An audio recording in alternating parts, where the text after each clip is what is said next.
Muy buenas noches, estimados participantes del curso de Laboratorio de Física. Una cordial bienvenida en nuestra primera reunión del año que comienza. Damos inicio al laboratorio virtual sobre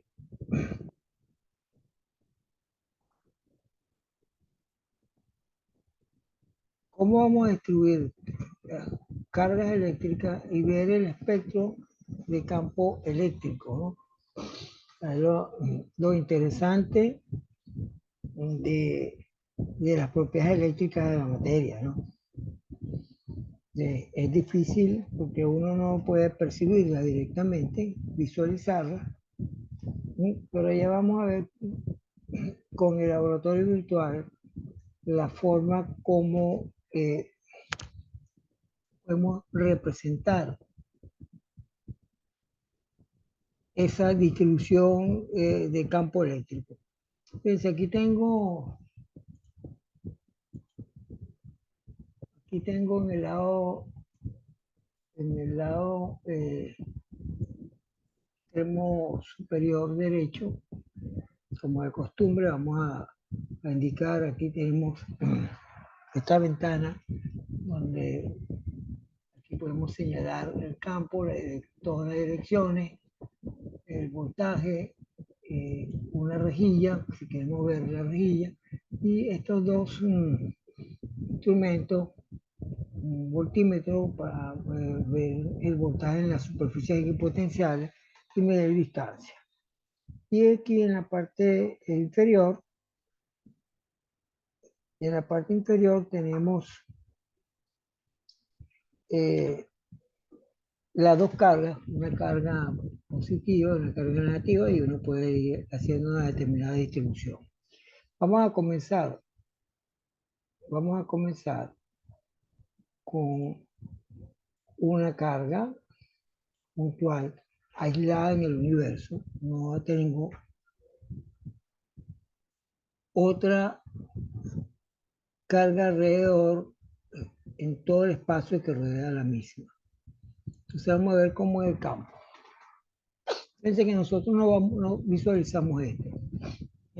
Esto es la simulación que tenemos que hacer del campo eléctrico. Entonces, estas flechitas que son los vectores, ¿okay? Sean los vectores que están saliendo radialmente de la carga. ¿Okay? Si yo coloco otra carga en las cercanías de esta primera carga, ella va a notar la presencia de esta carga por medio del campo eléctrico que emana, ¿okay? Por medio del campo eléctrico que emana, que le va a indicar que hay una carga cercana a ella, y eso se va a manifestar mediante una interacción, o sea, una fuerza que, como ya ustedes conocen, una interacción de Coulomb. Entonces yo voy a sacar otra carga, le voy a poner en la misma línea, parece que puse la rejilla, y quiero quitar la rejilla, y entonces ahora veo cómo vamos a limpiar un poco parte del espacio, y voy a observar cómo las líneas de campo de la primera carga se van a deformar un poco. Antes eran radiales. Fíjense, vamos otra vez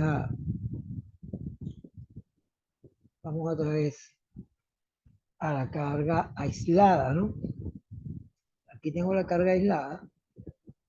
¿Sí?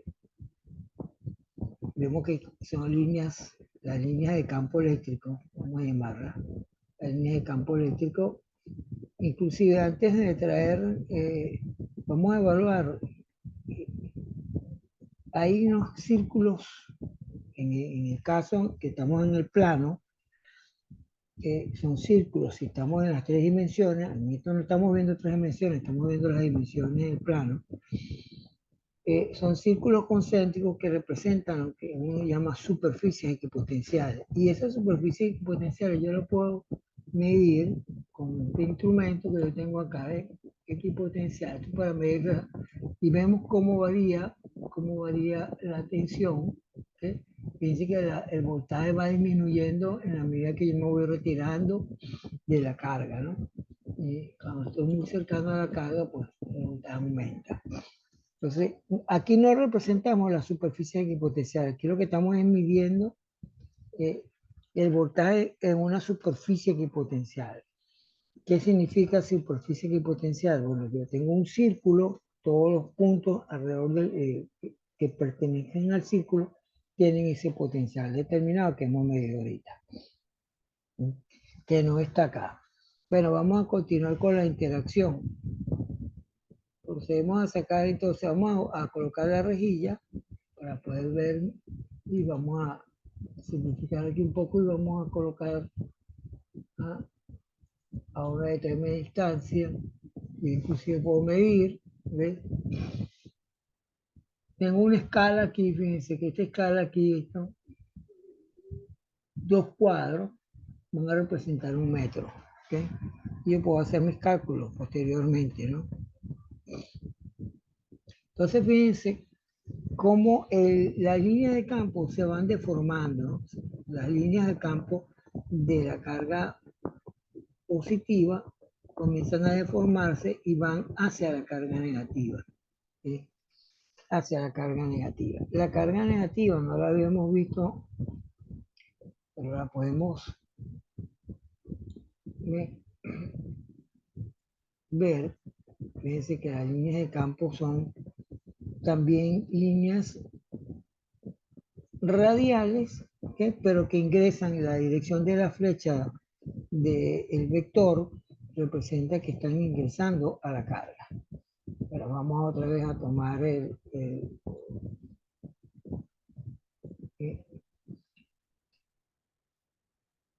posiblemente habrán puntos que están fuera de la carga donde el campo se va a anular, ¿okay? Donde el campo posiblemente se anula. Habrá un punto. Si yo me alejo de la carga, voy a alejar la carga positiva con la rejilla. ¿Okay? Entonces aquí podemos ver cómo primero la uniformidad de la línea de campo entre las cargas, ¿no? Entre las cargas. Esto me está indicando, aquí la curvatura se hace mayor en la medida que estamos alejándonos con respecto, si este es el origen, ¿okay? Supongamos que este sea el origen, el campo se va habilitando. Y si yo me voy acercando a la carga, entonces vemos como las líneas, fíjense, la descripción del arco que genera en la línea de campo, una de las líneas de campo que sale de la carga positiva e ingresa a la carga negativa. Pero entonces la situación más sencilla que hay, sabemos, el caso de dos cargas con signos opuestos, ¿okay? A una cierta distancia. Vamos a cambiar, vamos ahora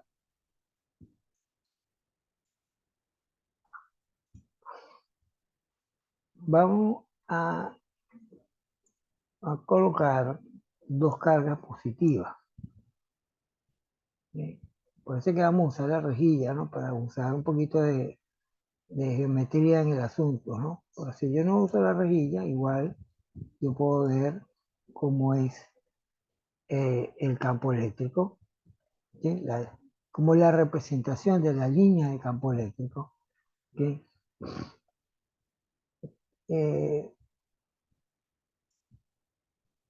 Vamos a colocar la rejilla para tener una cierta simetría.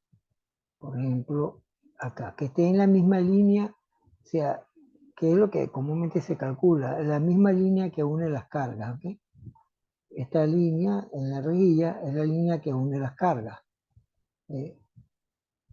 Y vamos a visualizar entonces cómo como hay puntos acá, ¿sí? Hay puntos donde el campo se debe anular. Hay un punto donde el campo se anula. ¿Okay? Claro, el programa, cuando ellos están tan cerca, no se visualiza la especie de repulsión. Pudiera ser acá, ¿eh? Fíjense que aquí casi no hay. Vamos a ver. Bueno, aquí podemos ir buscando, pero vamos a perder un poquito de tiempo. Se supone que estas líneas, fíjense que las líneas divergen, ¿no? Aquí y acá, ¿no? Es como que se repelen estas líneas, que esta línea de campo, ¿no? Entonces sería el espectro de dos cargas de igual signo. Y de nuevo, en el caso más sencillo. Entonces vamos a darle un poquito de complejidad al asunto. Vamos a colocar esta distribución. Puede ser lo siguiente, ¿no? Vamos a construir un cuadrado, ¿sí? Esta red, o sea, este cuadrado, que estas diagonales, estas cargas positivas y estas cargas negativas. ¿Sí? Y vamos a visualizar cómo es el campo. ¿Sí? Entonces, que uno puede calcular, ¿sí? Uno puede calcular desde el punto de vista vectorial el campo eléctrico en magnitud y su dirección en cualquiera uno de estos puntos. O sea, lo puedo calcular en el punto medio de la diagonal en el punto medio de la diagonal. O sea, hay un punto acá donde el campo se anula. Y vamos a tratar de visualizarlo con, o sea, con la superficie equipotencial, ¿no? Aquí tengo este punto, ¿ves? Ya se me movió a justo.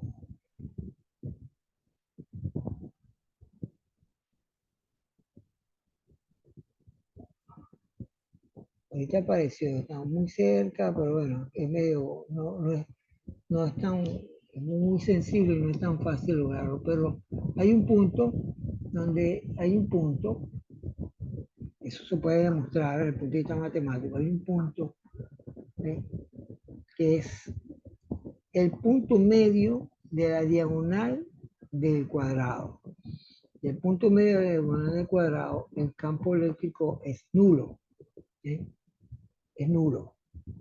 Aquí tenemos 0.05 en términos de voltaje. ¿Sí? Con ese voltaje yo puedo calcular el campo eléctrico, ¿no?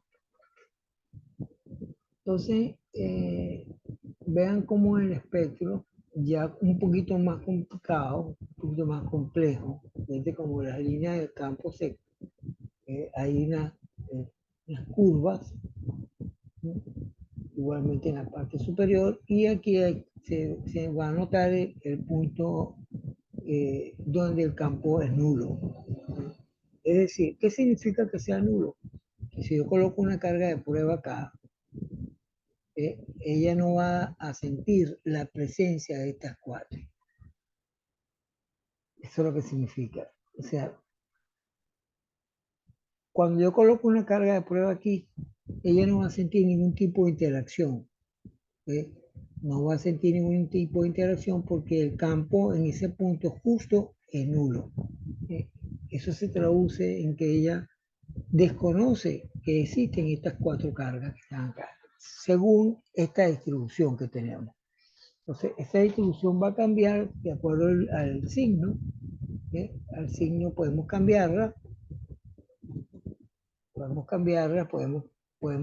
colocar dos cargas acá positivas.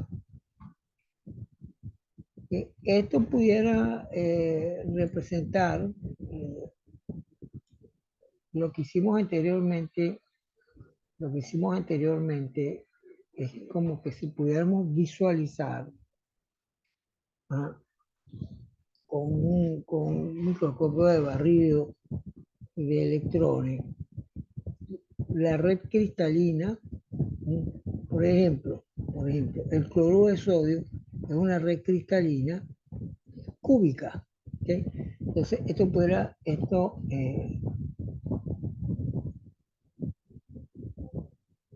tal como lo estamos viendo ahorita, ¿ves? Podemos considerar que esto es el sodio y esto es el cloro. ¿Okay? O sea, sodio y cloro, o sea, y la red se distribuye en todas las dimensiones. ¿Eh? Y en eso aparece un enlace y todo ese, la manera como ustedes ya han explicado en cursos de química, o cualquier curso que ustedes hayan visto, el tipo de enlace que aparece ahí, que es un enlace iónico, eh, es producto pues de todas estas interacciones de Coulomb, estas interacciones de campo eléctrico. Aquí vamos a visualizar el asunto. ¿Sí? Entonces fíjense que hay una atracción entre estas par de carga, ¿no? Que es como una especie de dipolo, ¿no? Entonces esto pudiéramos hablar del átomo de sodio y el cloro, ¿no? Y el cloro. Y esa interacción o que pudiera existir en términos de los electrones de la última capa de valencia, ¿no? Es todo este tipo de interacción es estrictamente una interacción de Coulomb. ¿Okay? Estrictamente una interacción de Coulomb. Entonces uno puede modelar, simular diferentes espectros de cargas eléctricas. Aquí podemos jugar con otro conjunto de carga o colocar, por ejemplo, una carga positiva acá. Fíjense cómo va deformando, cómo se va deformando. eh, eh, Fíjense cómo se deforma la línea de campo. eh, la puedo mover y colocarla acá. Y ven cómo eh, la distancia que cambia, donde voy a colocar determinadas caras, me va a producir unos cambios en la línea de campo. Porque en el campo eléctrico va a depender, es inversamente proporcional a la distancia al cuadrado de una carga puntual. ¿Sí? Bueno, vamos entonces, voy a, vamos a hacer ahora, bueno, vamos a trabajar con un triangulito, ¿no? Es lo que comúnmente las profesoras de educación media,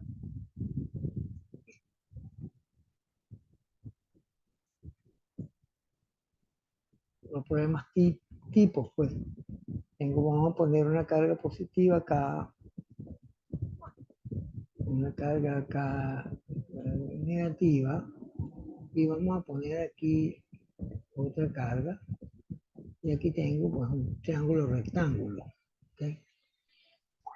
Un triángulo rectángulo, y vamos a ver cómo es el campo, ¿okay? Vamos a visualizar cómo es el campo. Eh, Fíjense que esto yo pudiera conocer en magnitud y en dirección cómo es el campo en el punto medio de esta línea, ¿sí? O cómo es el campo eléctrico en el punto medio de la hipotenusa del triángulo o de este cateto también, ¿ah? Es decir, en cualquier punto del área o del perímetro del triángulo yo puedo calcular el campo eléctrico, en magnitud y su dirección respectiva, ¿no? Y aquí estamos visualizando la dirección de las líneas de campo eléctrico. Fíjense la distinción que hay entre el lado izquierdo y el lado derecho. En el lado izquierdo, las líneas de campo eléctrico salen en partes radiales alejándose de la carga, ¿no? Y estas líneas se van debilitando a medida que yo me alejo de esta distribución. En cambio, en el lado derecho, no, en el lado derecho tengo yo como una convergencia de las líneas de campo porque ellas van de la carga positiva, ¿ves? ¿Sí? Hacia la carga negativa, de la carga positiva hacia la carga negativa. Entonces, la concentración de campo eléctrico será mayor o menor o igual, ya en el lado izquierdo o en el lado derecho. Por supuesto que en el lado derecho la concentración, fíjense todo el conjunto de líneas, o sea, para decirlo, la densidad de línea de campo que hay en el lado derecho, de la manera como están distribuidas, me va a indicar que yo tengo una magnitud de campo eléctrico mayor que el caso del lado izquierdo. Entonces, todo es cuestión de ponerse a, a dibujar, por decirlo de esa manera, todas estas cargas con unas determinadas distribuciones para uno ir eh, viendo las características del campo. Bueno, para el campo de la parte eléctrica, de la electrónica, del equipo, se hacen estas simulaciones con el fin de ver cómo varían los campos eléctricos en la cercanía o en la medida o en cualquier punto de interés de las distribuciones. Voy a tratar de colocar un conjunto de carga en, en una misma línea, simulando una línea cargada. Eso se estudia en el curso de física 2. No sé si lo llegaron a ver. Y se hace usando el teorema, la ley de Gauss en su momento. Cuando uno calcula el campo, bueno, estos son cargas discretas. Uno se supone que cuando uno utiliza la ley de Gauss, uno tiene una distribución continua de carga y por eso uno necesariamente tiene que integrar, porque tiene una distribución continua de carga. Aquí en este caso, vamos a simular que tengo como una línea cargada, ¿no? Tengo una línea cargada, podemos seguir poniendo más. Entonces, el supuesto de esto eh, es el siguiente. Vamos a decir, ustedes, no sé si se recuerdan, pero el supuesto de esto es que es la línea que tiene cierta densidad de carga lineal. Entonces uno utiliza un cilindro como superficie gaussiana para calcular el campo eléctrico. Entonces, hace algunos cálculos de la parte de lo que es el perímetro del cilindro y las tapas, que hay unas tapas, ¿eh? Donde se supone que el campo se va a anular, ¿no? Entonces uno, por un poquito de simetría, usando justamente el cilindro, que es una de las eh, digamos, desventaja que tendría el aplicar el teorema de Gauss, no la desventaja, sino para nosotros, porque el dominio matemático no nos permite tomar cualquier otra superficie irregular, como no vamos a poder resolver esas integrales. Entonces uno utiliza superficies que tengan cierta simetría. Y eso uno deduce que el campo está saliendo, es perpendicular a la línea. El campo es perpendicular a la línea. O sea, el campo debe ser dirigido saliendo de la cara igualmente para abajo, ¿no? Como lo vimos en el caso anterior. Entonces vamos a ver cómo es el campo. Aquí lo vemos. ¿Okay? Aquí aquí tenemos, si quitamos la rejilla, fíjense, aquí estamos viendo cómo es el campo, por ejemplo, en el punto medio, ve que son líneas que son, las líneas de campo son perpendiculares a la línea, ¿eh? Claro, en la medida que yo me voy acercando, porque es una línea finita, cuando uno hace el cálculo con el teorema de Gauss, uno supone que la línea es infinita. Uno supone que la línea es infinita para evitar justamente este efecto, ¿no? Los efectos de borde que están acá, que estos efectos de borde. Si la línea es infinita, entonces vamos a tener siempre que el campo eléctrico va a ser perpendicular a la línea o a la distribución, en este caso, de carga discreta. Fíjense como ella casi en el centro, ¿no? Están muy alineadas, ¿no? ¿Okay? Después empiezan a desviarse, a tener cierta curvatura, ¿no? Empiezan a tener cierta curvatura en la medida que yo me voy acercando a el extremo, tanto en el extremo derecho como en el extremo izquierdo. ¿Okay? Entonces, esto le da idea a ingenieros, a diseñadores, de cómo es el campo eléctrico de una distribución que esté cargado de un elemento que tenga una distribución de carga homogénea y discreta, como en este caso que estamos viendo aquí. Discreta porque, bueno, 2, 4, 6, 8, 10, 11 carguitas.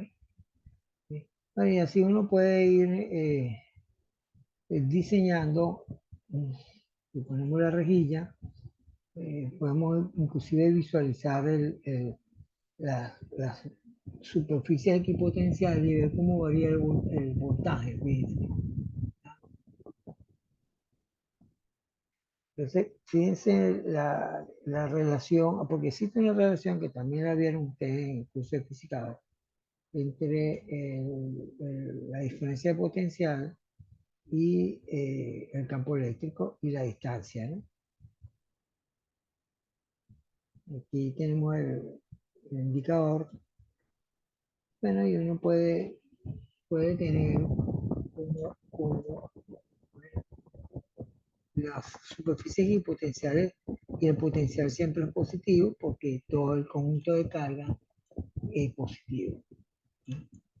Se uno puede ver cómo va cambiando los valores de campo eléctrico, perdón, del potencial y por supuesto del campo eléctrico. Vamos bueno, 2, 4, 6, 8, 10. ¿Qué es lo que vamos a hacer? Vamos a entonces singular. Vamos a colocar en la parte de arriba, así aquí, simétrico a la carga positiva, carga negativa. ¿Okay? Y vamos a ver cómo es el campo en el interior. Vamos a ver cómo es el campo eléctrico en el interior de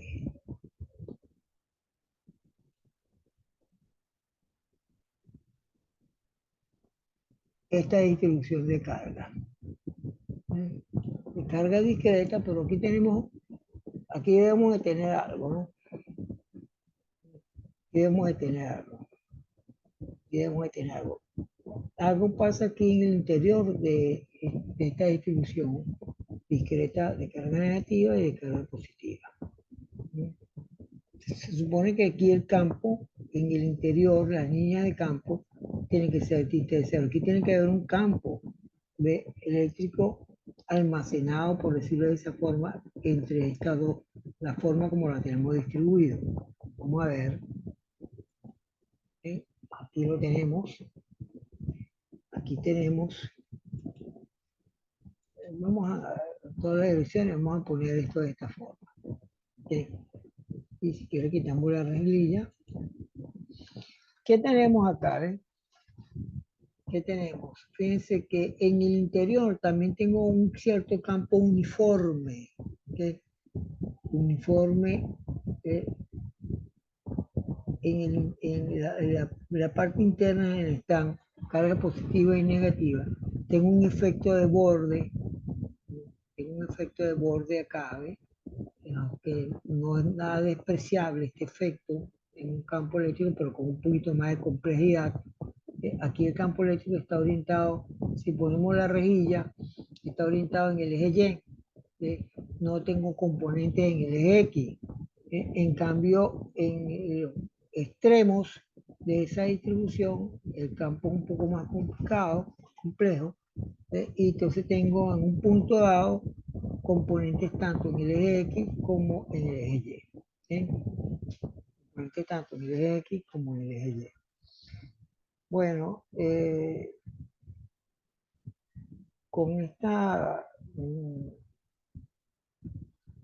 manera de visualizar algo que ve uno con fotos en los textos, ¿okay? Lo estamos haciendo aquí gracias pues, a la programación, a Java, y hacer estas simulaciones, por supuesto, a partir de las ecuaciones matemáticas que rigen esto, y tener una idea de cómo son campos eléctricos de determinadas distribuciones discretas de cargas. ¿Okay? Aquí lo que estamos tratando de hacer, esto en la práctica es lo que uno llama un condensador, ¿no? Después lo vamos a hacer. Pero esto es como una línea cargada positiva, esto es una línea cargada negativa, y aquí tengo acumulado o almacenado un cierto campo eléctrico en una determinada dirección, que en este caso vimos que es la dirección, como vemos en la rejilla, en la dirección vertical. O sea, el campo eléctrico en cualquier punto es medianamente uniforme, fíjense cómo están distribuidas las líneas, y en una dirección, solamente en la dirección del eje Y. ¿Sí? Y voy a repetir, el efecto de Borne se complica un poco, que los vectores del campo cambian de dirección, y por ende yo voy a tener en un punto dado, yo quiero calcular el campo eléctrico, tengo componentes en el eje X y tengo componentes en el eje Y. ¿Sí? Bueno, con esto terminamos nuestra actividad de laboratorio en esta primera actividad del año.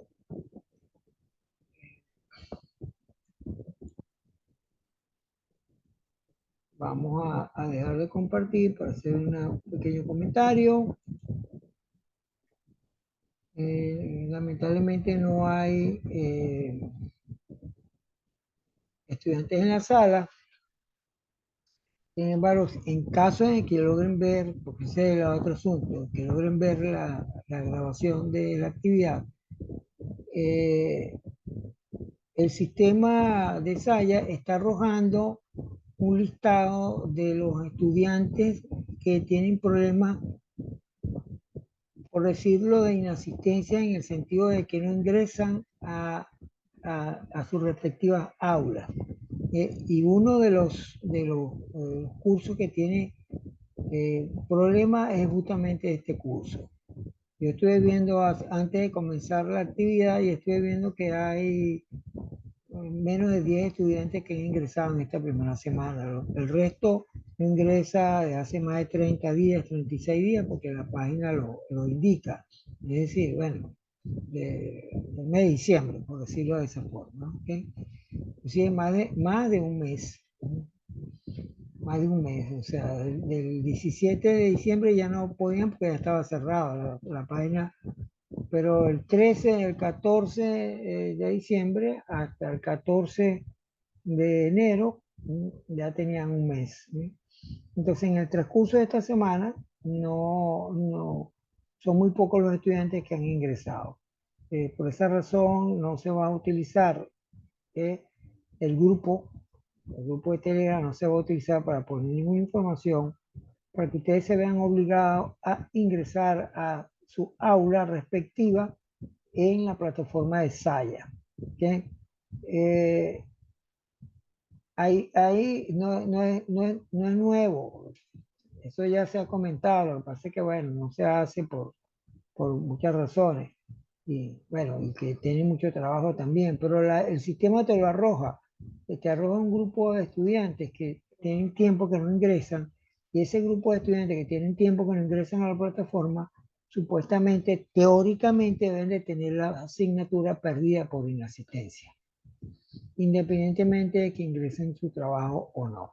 Entonces, ¿qué es lo que está ocurriendo? Que el estudiante simplemente le interesa es que ponga la actividad, él coloca la actividad eh, y ya, no hacen no hay más otro tipo de trabajo ni de lo que se pueda colocar, por ejemplo, en el caso de las actividades, la métrica que tuve con los laboratorios anteriores, muy poco también, de 30 y tantos estudiantes no llegan ni al 5% de que ven, porque existen las métricas, cuántas personas ven las clases. Es como la clase que voy a terminar ahorita. Entonces me va a aparecer, porque lo voy a subir al canal de YouTube, y me va a aparecer el número de estudiantes que han visto todo un periodo de tiempo largo. Bueno, que tengan todos feliz noche, espero que tomen en cuenta el comentario que acabo de hacer y nos preparamos para la próxima semana, el próximo laboratorio y la respectiva evaluación, que será la próxima semana. Feliz noche a todos y saludos.